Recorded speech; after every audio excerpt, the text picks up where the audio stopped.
From our studios around the world, this is Eat Well, Travel Better, the Business of Food Travel podcast.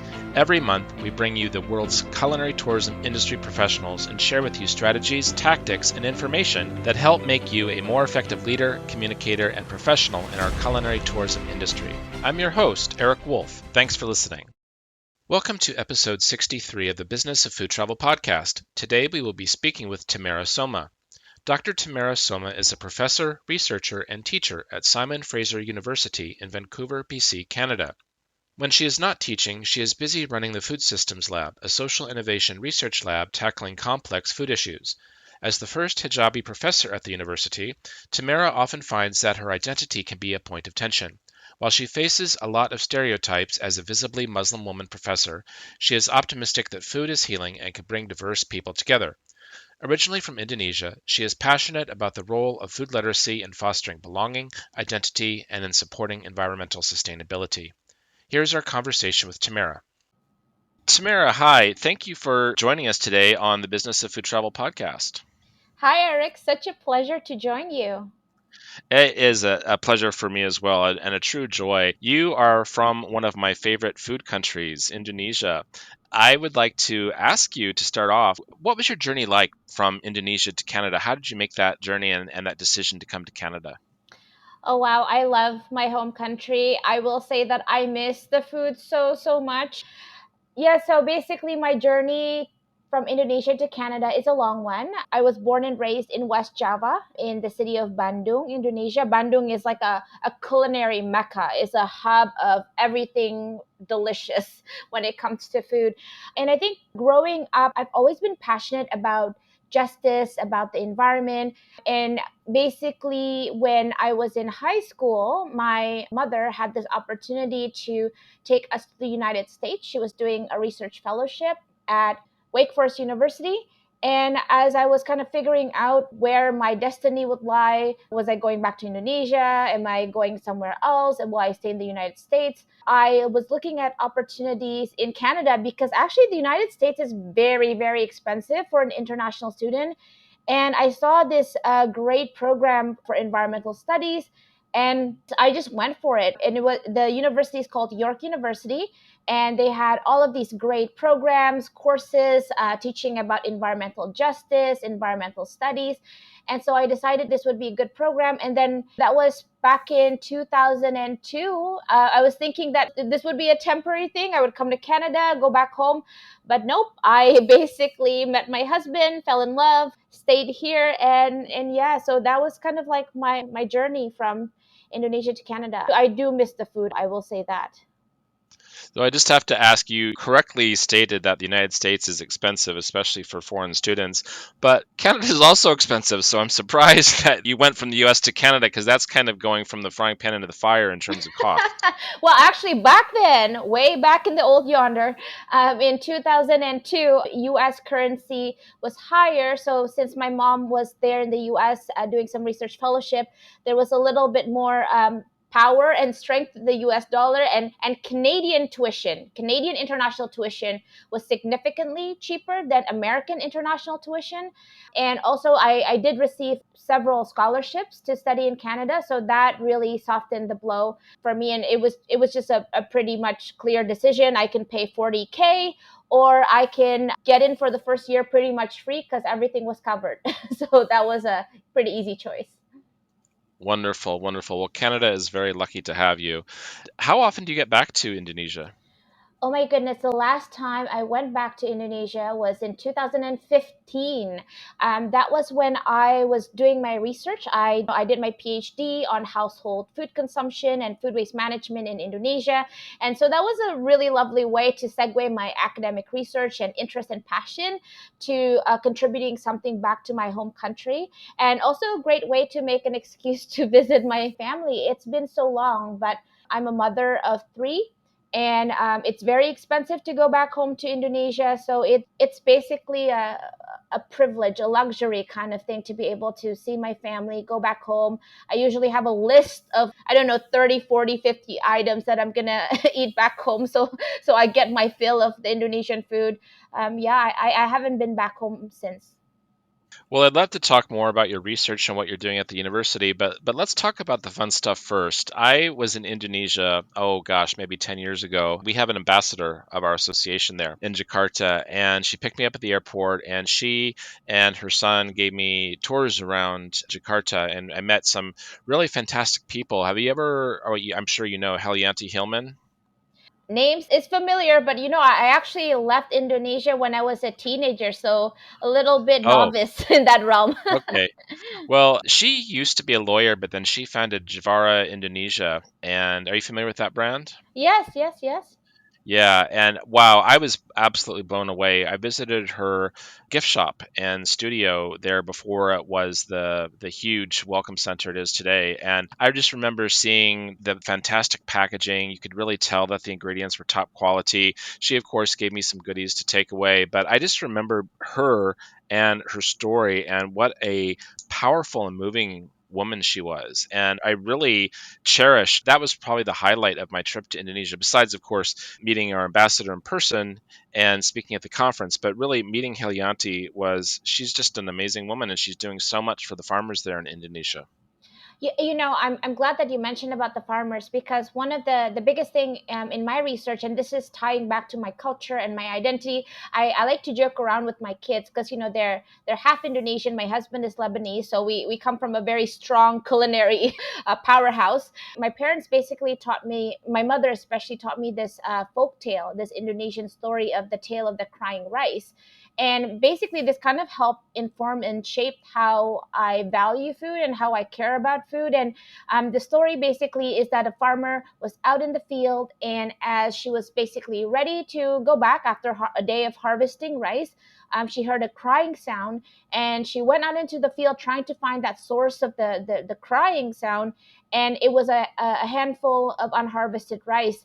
And basically, that's so growing up, my parents would always say, Tamara, eat every single grain of rice. If you don't eat it, the rice will cry. That's not just, I used to think when I was little that the little rice pieces would cry, so I would eat every single little grain. But I think the whole moral of the story is that farmers do so much hard work. It's not just wet, it's their tear, it's their labor, it's all of the water that goes into the food. And so when I think about wasting food, I'm thinking about wasting identity, wasting the farmer's labor. That has really shaped who I am today and how I conduct my research, and why I care so much about food studies in general.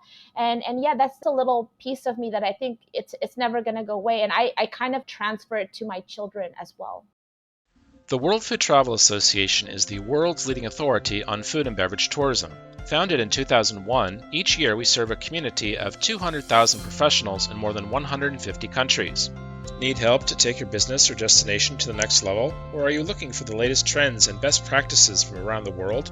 Look no further than our upcoming FoodTrex Global Summit. It's our largest annual event with delegates from dozens of countries. Visit worldfoodtravel.org and click on the Events tab to learn more and register. Yeah, I agree with you 100%. I think when we talk about culinary tourism and a lot of times it's just about the restaurants and the chefs and they get all the spotlight, we forget that the seeds of cuisine are in agriculture. I think that there's so many farmers whose stories are untold. Just to use Helianti as an example again, I think she does a really good job of respecting the farmer's journey and their story and sharing it in their packaging and on their website and so on. And I just wish that more food exporters or manufacturers would do the same, because I think that so many people today have really distanced themselves from the source of all food, all excellence in food. Yes, and you mentioned distance, and actually, there is this academic term. There's this framework called distancing, and basically, distancing, if we kind of tie it to food, is the separation of the eaters from the producers of the food and from the source of the food production. So, if we're eating meat, if we're eating animals, we are disconnected and from that animal itself. If we're eating food, we don't know who the farmer is, how did they grow the food, where is it coming from. And basically, according to this framework, this theory of distancing, the more that we are distanced and disconnected, the more that we would tend to waste or exploit or devalue something. So in this case, food.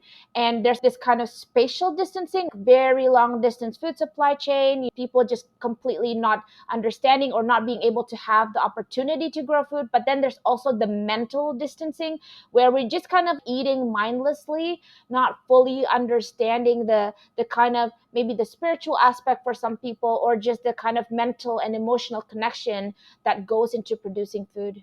And really cherish and respect where the food comes from. I think that's really what it boils down to. Like you said, we sometimes it becomes a mindless act where we're just stuffing ourselves with these shovels that we call spoons and forks. And really, there's a lot of people in the world that don't have that luxury. Yes, and actually in Canada. So when I came from Indonesia, coming to the United States, coming to Canada, this is a G7 country, very wealthy. And yet in Canada, every single year, we're seeing a growth in food insecurity. So right now, the stats that we have in Canada, it's over 5 million Canadians are food insecure. And that's a pretty big percentage, especially when it comes to children. 1 in 5 Canadian children are food insecure. So they would go to school hungry. So basically, in my research, I have my heart in Canada, in Indonesia, maybe a little bit in the United States. I'm basically a global citizen. I see that a lot of these issues are interconnected. So in the past, we would think about food insecurity as happening somewhere else, right? Somewhere outside of the global north, in other places. But now you can literally see it in your very own backyard. And I think with inflation, things are even getting worse. Well, 5 million in a country of 38 million, that's a pretty large percentage. It is and again, it's unacceptable. And currently what's happening with a lot of community members who are food insecure, and by the way, a lot of these people that rely on food banks, they're not unemployed, they're working multiple jobs but really can't make ends meet because the housing cost is so high here. There are so many different solutions, but right now the solution that is being pushed is just go to the food bank, just go to the charities. But that's a very short term solution that's not really addressing the root cause of the problem. So, what's the situation like then in West Java where you're from? Are people getting enough food to eat, or is there food on the table? Are they happy, or is there a lot of food insecurity too? I think what I'm really concerned about in the case of West Java and Indonesia more broadly is just the disappearing small scale and medium scale farmers. There was an article recently that talked about the projection of farmers basically going extinct in Indonesia because it's very hard for them with the high cost of producing food, the high cost of making like they produce food, and you need the pesticides, you need fertilizer, you need water, you need for the land, you need the labor, and yet the price that they get is really not covering their expenses. And so increasingly farmers basically they can't make ends meet anymore. And so that is a very concerning situation because when we think about Indonesia, the fact that we can really grow food 365 days of the year, and we have so many people, like lots of great expertise in agriculture, but the fact is that we're really tied into this long distance food supply chain and economic trade system that is not necessarily covering the cost for the farmers. So there's a lot of injustice, inequity, which means that, hey, if we lose farmers, how are we going to feed ourselves?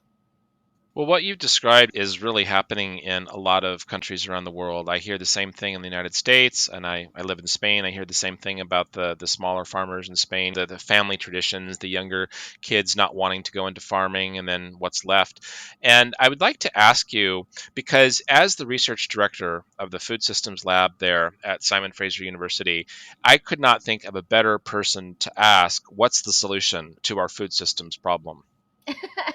I will say that you're asking a solution to a very wicked problem. And so when it comes to wicked problems, basically the whole idea is that if you try to solve a wicked problem with one solution in one country, in one sector, you can actually make the problems even worse. So the answer to that is we need a whole systemic solution, a systemic overall. And really that starts with this concept called food sovereignty. Food sovereignty is different than food security, but basically food sovereignty is the agency and the ability for nations and people to decide what types of production, what types of food they want to grow, and how they grow their food. And increasingly, a lot of these kind of decision making abilities, it's kind of pushed and pressured and muted because of larger international trade systems. And also, for example, in many global south countries, there's a big interest for ensuring self-sufficiency, like local food, right? Like the buy local, that kind of movement has grown in many global north countries. However, a lot of global south countries like Indonesia, like in different countries in Africa, where I'm currently also exploring research partnerships with colleagues there, their push to do export market food production. So just commodities. And when you're focused on producing commodities for an export market, you're actually not producing food for your own population. And if there's speculation in commodities, it's quite volatile in some cases. If the price of the commodities fall, you can't just eat chocolate, is delicious, but you can't just eat the cocoa beans and expect to survive, right? And so the push on just producing commodities can be very, very harmful. So it starts with really food sovereignty and movements like La Via Campesina. These are peasant farmers movement. These are the types of movement that are trying to reshape how we can transform our system to be more sustainable and equitable, because we really need it. Well, I would not disagree with you, but I feel like there's two sides of the coin here. There's people like you and me saying, yes, we need to support food sovereignty and let the people, let the farmers, let the infrastructure decide. And then there's the other side of the coin where you've got big ag and big corporations, the Monsantos of the world, saying, no, I don't think so. We're going to genetically modify everything, and you're going to continue to pay us for those seeds for the next millennia. Can the two find a common ground and agree at a bargaining table? And the fact of the matter is that we have a food system that is very much consolidated when it comes to like power, right? There are 5 companies basically controlling the meat market. There are 4 companies controlling the grain. So as a matter of fact, farmers are often left out of the table, right? So they have these organizations, they have these side events, they have these side conferences, but they often don't get invited into the big spaces where trade is occurring. I think that in some cases, some corporations are starting to look into the kind of equity, or maybe the social justice piece, and maybe they're starting to think about bringing in diverse voices. But sometimes I'm still quite skeptical, especially because when I think about the business model, and the business model is that it's not based on sharing. Because when I think about my grandfather had a little farm in Indonesia. I know a lot of different farmers. When I think about growing food, a lot of it is about seed saving, seed sharing knowledge. And that's very different from an approach to food system and agriculture that's based on patents and copyrights and trademarks. And I'll sue you if you use this, and I'll get you in court if you tweak my whatever tractor or something like that. It's very proprietary and not based on sharing or necessarily open access. And that's a kind of a different type of worldview and system than what other people like indigenous experts and peasant farmers are advocating for, which is more based on community building, sharing, and this idea of abundance and open access. It's almost like as you said, there are two sides of the coin. And I wonder if the two sides of the coin can really mesh very well in some cases. That's a really deep question, and I don't know that we'll solve it today, but I'm wondering, because a lot of our audience is in the culinary tourism industry, is there a role that visitors or tourists can play when they visit a destination to help to move the needle on this? Because, Tammara, sometimes when I travel, I almost feel guilty for traveling. Here I am in a nice hotel, eating in a nice restaurant, and I feel like I'm not giving enough back to the local community. I feel like I'm a taker and not Mm. contributing to the solution. So what can tourists do to help solve this problem? That's a really good question. And I think you're right that in some cases, tourism can be very, very extractive of the local community. The biggest thing that we can all do, especially when we travel, is really to travel with humility. Often, what I find very frustrating is this idea, when tourists go to a particular country and then suddenly they become the expert. I remember reading a Guardian article talking about how somehow, jackfruit, which is a culinary delight. We've grown up eating jackfruit in Indonesia. Many cultures grow up eating jackfruit. Suddenly, oh, it's this new thing that we discovered, that we revolutionized. This gross food, but we somehow know how to make it delicious. And we're like, excuse me, sorry, what? I think it starts with humility. And then another thing also, especially with a big organization such as yours, like in Indonesia, there's the Ministry of Tourism and Creative Economy is really doing a lot of great job. And one thing that I've been kind of hinting and sharing with them is this idea of a circular economy, a circular food economy. Because the reason why, when you mention about taking and not giving back, the concept of a circular food economy is a concept that designs waste out of the system and is about like returning the nutrients back. It's really circularity rather than a linear food system. And I think if we can create a tourism system, a food culinary initiative that is focused on reducing waste or preventing waste and ensuring that the loop is closed from the point of production, which is, again, as you mentioned, really respecting and valuing and making sure that farmers are paid well, and then connecting all of the dots of the pieces all the way, from consumption and then back to food growing again. That's one way where we can stop the extraction and instead like bring back things not only to the local economy but also bring back the nutrients and like really help regenerate the soil. So I love this idea of closing the loop when we think of tourism. Well, I agree with you 100% on the circular economy. You don't have to tell me twice about that.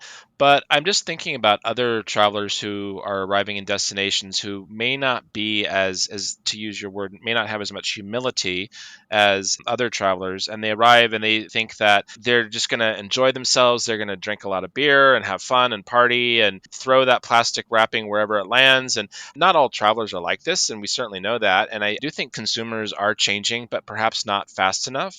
Let's go back to this question then. If we're traveling and not everyone is as humble as we would like them to be, what messaging can we weave into the conversation? Is this a role for the national tourist offices, or is this something that can be done in marketing campaigns? How can we help to send this message to the people who need to hear it?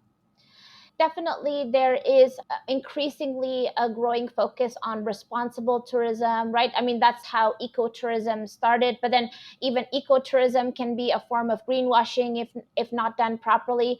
I think it's really the need to change worldviews. Like, so for example, when I went to Thailand and I went there for a conference, I went to my hotel, there were all these important billboards just kind of trying to help people understand how people need to respect Buddha. And I think Buddha is not just an object that you go and have and then you just plop in your gardens. It's something that the Thai people really respect. It's a figure that they respect and that they cherish. And so don't treat it like it's just a joke. And I think that was actually because I was going through the airport and I saw those messaging, it was just a good reminder, right, of the need to respect the local culture and the local tradition. I've seen and heard so many cases where tourists would come to Indonesia or other places and they would do really inappropriate things in very sacred sites, in sites that are important for the community. That needs some education. Like when I go to indigenous sites, like Haida Gwaii is a beautiful island. A lot of tourists go there too.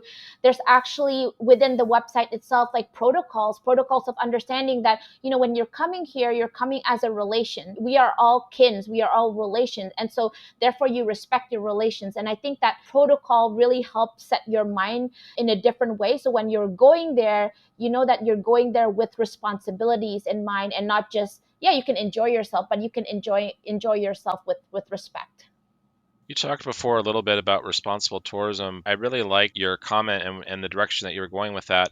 And I'd like to ask you, well, maybe perhaps start with a comment first. As a Muslim woman, you're from a Muslim country and you understand the parameters that are in place for when people visit a Muslim country. For example, there is little or no alcohol, if at all. There's certain behaviors that have to be respected. There will not be pork on the table and things like that. And in the work that we've done most recently with Saudi Arabia, is it's a country that is making very quick strides to open itself up to the rest of the world and to join the modern tourist world.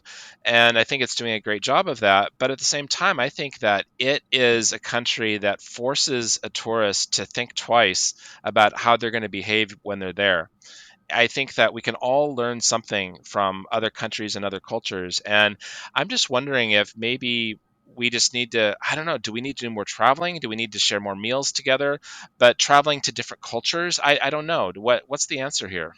Yeah, that's a very good question. And one of the things that I like to mention, and just to kind of remind people also, is that Muslims are not a monolith, and different Muslim majority countries may belong to a particular interpretation. And sometimes it's really culture and not really the religion. So a predominantly Muslim country like Indonesia is very different than a predominantly Muslim country like Saudi Arabia, different culture. And so it's always important to kind of take some time to observe, take some time to research, ask questions. But definitely sharing meals together is so important. And one of the things that I really appreciate being in Canada, I have so many diverse neighbors. When they're inviting me over, they're asking me, we just want to make sure that you have any, if you have any dietary or religious sensitivity, being open to asking those kind of questions. I always mention to friends, I'm glad that you're coming, but I actually don't need this wine that you're bringing to,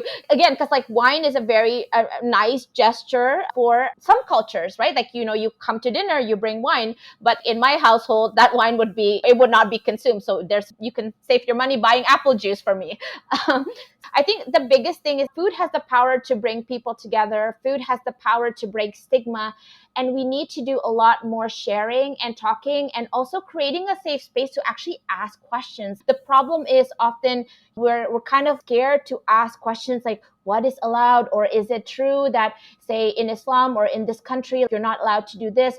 The problem is we're nervous, and because we're nervous to ask questions, then we never get to the root of like how we can understand our differences and our similarities, and maybe even some erroneous assumptions, right? Because sometimes some erroneous assumptions get into media, get into the TV, and then suddenly you think, oh, women in Indonesia can't drive a car or motorcycle, when in fact we've had women president for a very long time.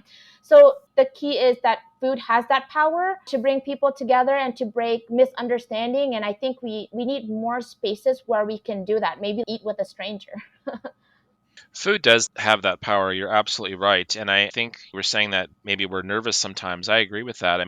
When I go to a new country, especially one that has a stigma attached with it, perhaps, you expect everything to be a certain way, right? Or people to behave a certain way. And it scares you a little bit, I think. And what I learned from visiting countries that were so foreign to, say, the Western world was that you should just, going back to what you said before, be humble, be open. So don't be the first one to open your mouth, but listen and see what your hosts tell you, see what they share with you, see what they offer you, and try to learn from them. So, listening as opposed to trying to be talking all the time. Absolutely. One important thing also when it comes to especially like travel advisory and all of these things. Again, this is because I've lived in the United States. I called it home for 2 years in North Carolina. If I were just to kind of assume everything that I'm reading from the media about the United States, I would probably be scared about going there, right? Even if the travel advisory says it's okay, right? In some cases we need to be more adventurous, but adventurous doesn't mean that you have to be reckless. Adventurous just means that you need to go with more of an open mind and actually suspend judgment and suspend assumptions. So here's an example. For example, some people think that in a Muslim country, if a man is not looking straight at your eyes or not touching you, like with like giving their hands to shake your hands, that they're being rude and being kind of thinking that women is a second class citizen. But in fact, that's not the case. So for me, in our culture, when we don't shake hands, we clasp it together, just like how Thai people usually do it. The thing is, like, in different cultures we have different greeting methods, and actually if you stare at people's eyes, like, it's actually quite rude. We all come with our own baggage, with our own lived experience, with our own culture. Like if I go to a more Spanish or like a French speaking country, usually the greeting is kisses on the cheeks, right? But again, that's what's normal, that's what's culturally appropriate. But for me, I probably don't want to just kiss a bunch of people and like strangers. So it's really about kind of understanding that come with different cultures, and not to immediately judge if someone's not doing things your way, the way that you're used to, that they're actually being rude. I often have to correct that or help people understand that just because people shake hands or like or do greetings in a different way, it doesn't mean that they don't care about you. It's just that's their style, that's how they do it. How was it when you were in the United States and then later in Canada? A lot of times people they joke Americans don't have passports, they don't travel internationally, they don't understand people from other cultures, they demand everyone speak English, all of these stereotypes that which may or may not have a seed of truth to them. But as an openly Muslim woman coming to not a big city in the United States in the American South, that must have been a very interesting phenomenon. Yeah, well, I actually wasn't visibly Muslim because I was a teenager. I chose to wear the hijab around 2014. That's when I decided, 2014, 2015. So I didn't wear a hijab before. My parents are Muslim, born and raised in a predominantly, again, Indonesia is actually not a Muslim country, it's just a predominantly Muslim country. I was in high school during 9/11. So that was really, really hard for me because people were saying things like in high school, for example, they were saying things right next to me, in front of me, because they didn't think I was a Muslim, and they were saying things that were really, really awful. But at the same time, they were also beautiful, beautiful human beings. Wonderful. I had some of the best teachers I had that I just love and cherish so much, so much. They were from the United States. Being in the South, I also realized that a lot of the kind of caricature or the kind of stereotype about Southern people, about people in North Carolina, again, that's an assumption, that's stereotypes. For every one bad person, there's going to be another great human being. So I love this concept called cultural genius, and the reason why I think of cultural genius is that there's beauty everywhere, there's genius everywhere, whether it be in the South, in wherever it is. And what I like to do is I don't judge anyone based on their nationality, based on their race, based on their religion. I judge people based on their actions. If you're in North Carolina and if you're Southern Baptist Christian and you're just a wonderful, good human, let's be friends. I'll invite you for a delicious Eid meal or Ramadan meal or like an Indonesian meal. And I'd be more than happy to come to your church and, enjoy the food. And again, that kind of comes back to food and how food can break stigma, but also how food is a way to break a lot of stereotypes and judgment. Because my goodness, when in North Carolina, I just love the pies. I love the peach pies, the pecan pie, the everything pie. It's one of those things, right? If we just see everything through the lens of what the media is portraying, or through one or two bigoted people from whatever religion they are or from whatever nation they are, we will be so scared of going anywhere. We will just be holed up in our room. And I think that's the power of travel, the power of tourism, is that in a way it's really about building relationship if done correctly. Building those bridges. So I've got to ask you, when you were in North Carolina, do you like barbecue sauce? Yes, absolutely. Absolutely. I will say that we've been invited to so many barbecues. And in the beginning, when we were still naive and didn't know, we thought that barbecue was chicken. It was Yeah. pork. The good thing is, as a Muslim, if you accidentally eat pork, no biggies, just don't do it again if you know it's pork. We basically can adapt. And so the kind of nice, delicious flavor that I remember about kind of my experience in North Carolina, I can bring it back and just adapt it to suit the food that I eat and the flavor that I like. And so even in Canada, thinking back about my home, because we don't have we actually don't have Indonesian restaurants here where I live. I always try to adapt my home cooking, make it more simple, but then get local ingredients. And that's how I create my own home away from home. Well, you're right. There is a lot of pork in the South, but I think if you can get the sauce right, then you can apply it to the meat of your choice or even a Exactly. vegetarian dish. But it's all about the sauce, you know? It's all about the sauce, and it's a pretty sweet sauce. When you were in the South, did you happen to learn about the different kinds of barbecue sauces and the different bases? No, I wasn't that sophisticated as a Oh, okay. as a high school student.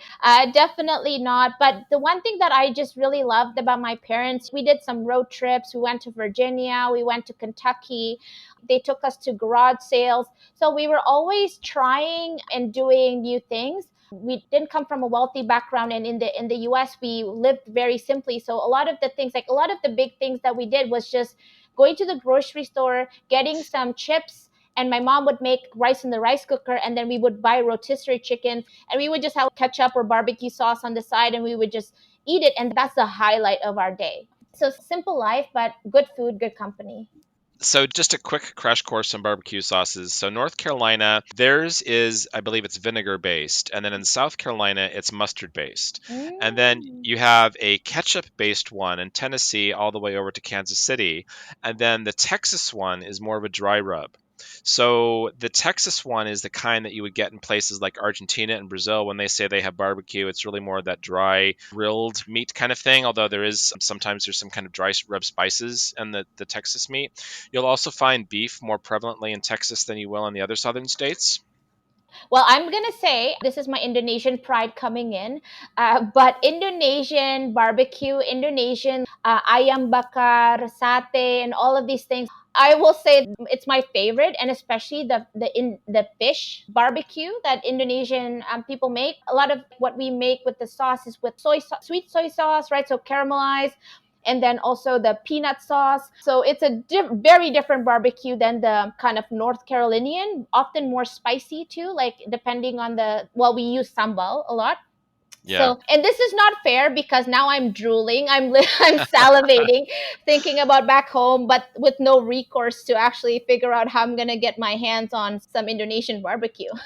Well, I have to tell you, I absolutely adore sambal. It is my favorite kind of chili sauce, more so than the Vietnamese chili sauce or anywhere else in Southeast Asia. I think you guys have got hot sauce down Yes, perfectly. yes, yes. We should be in the Guinness World Record or get some Oscar for the sambal creation. Now, my favorite Indonesian dish is nasi tumpeng. I love the shape of it and how it looks, but could one put sambal on that, or is that a no-no? Oh, 100%. You know, the thing in Indonesia, I can only say maybe for my tribe, I'm a Sundanese person, ethnic Sundanese, and in West Java, you know, we kind of mind our own business. You do you.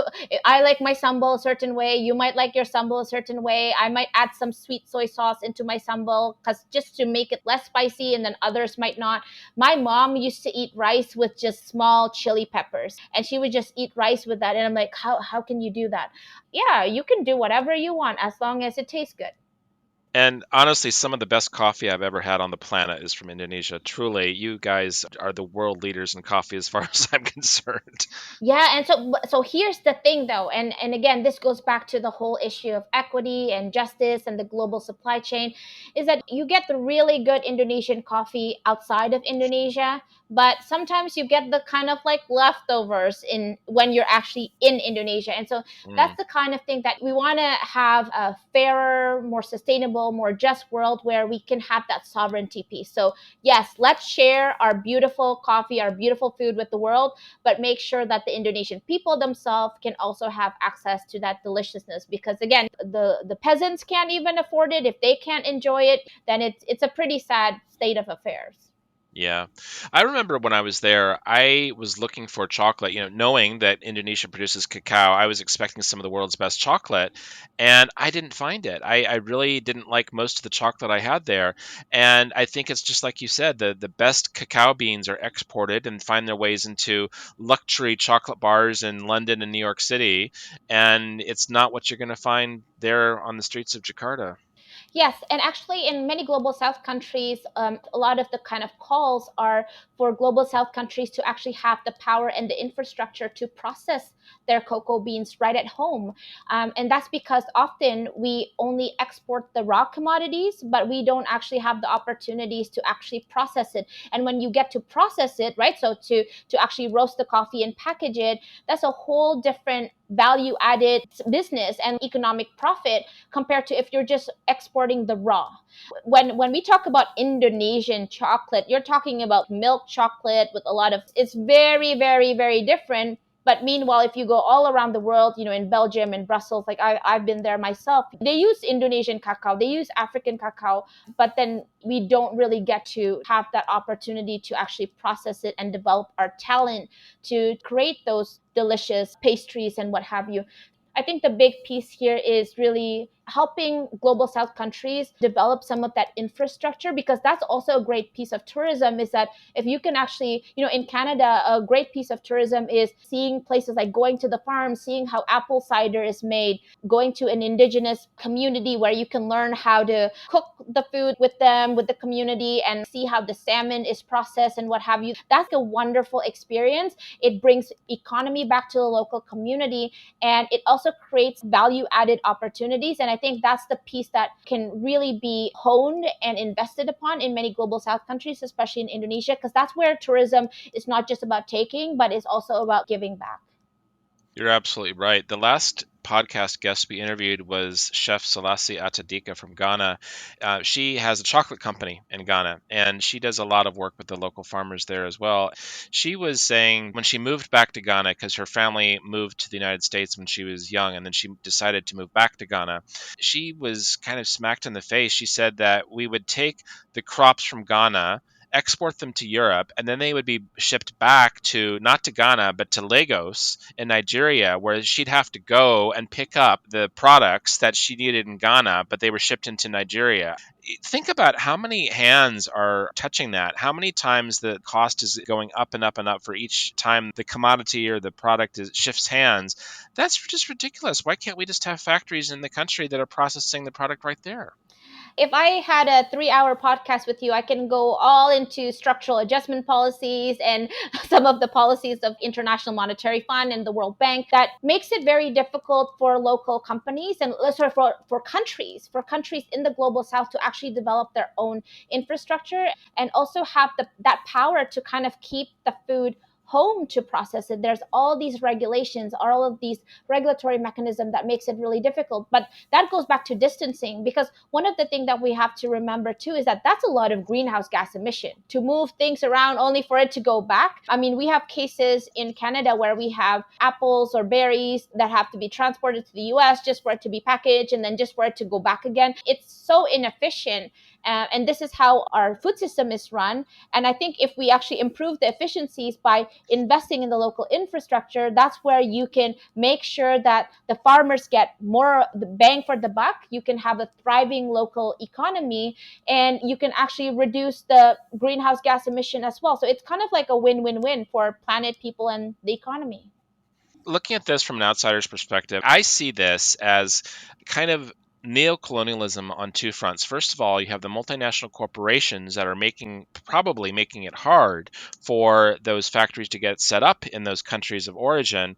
But then as a tourist, and I'm coming to these countries, like I said before, I am feeling really awkward because I am feeling like I am taking advantage of the local products, the local people, and I'm supposed to be having a holiday and having a good time, but I can't because I keep thinking about what the local people aren't getting out of this equation that I'm paying for.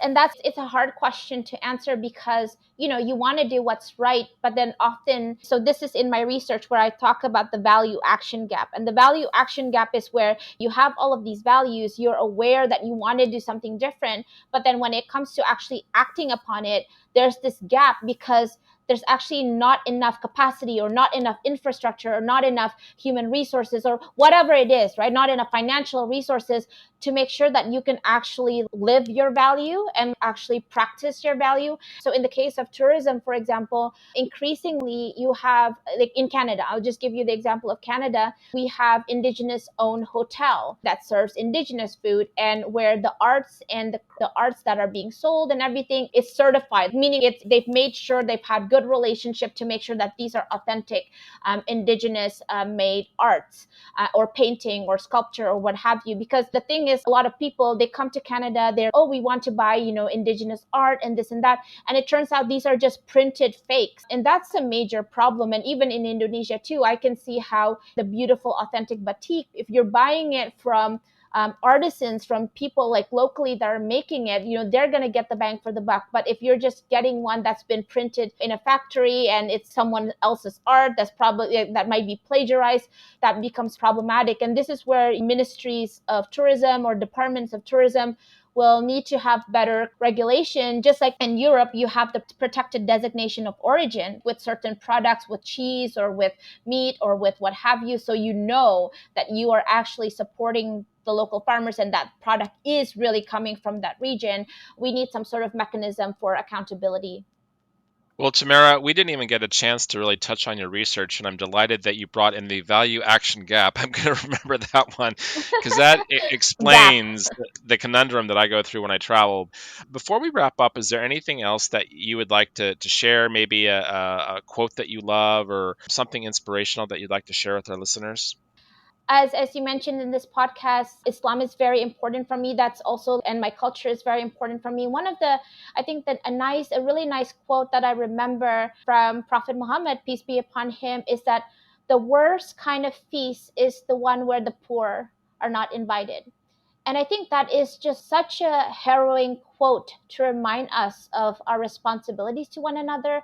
In that, when we have the money, when we have the food, and we're having these parties and we're in these beautiful banquet halls, it's important to just remind ourselves of the people that could not be there, the people that could not sit there, and try to create a different food system, a different world where, regardless of whether you are a doctor or a lawyer, or if someone is a janitor or something else, we can actually sit in the table, because at the end of the day, we're all equal. We're all siblings from a different mother.